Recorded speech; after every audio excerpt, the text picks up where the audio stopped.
কতদিন তুমি গোসল করছো?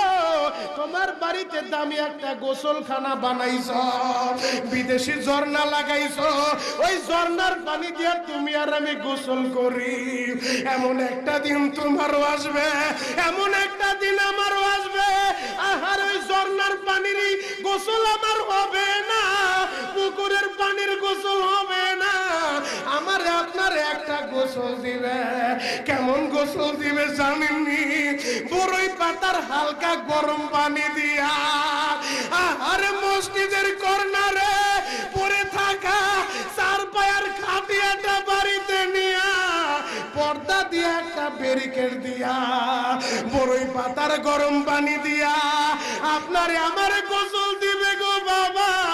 ওই গোসলটা যেদিন দেওয়া হবে, আহারে এরপরে আর দামি কাপড় পরতে দিবে না,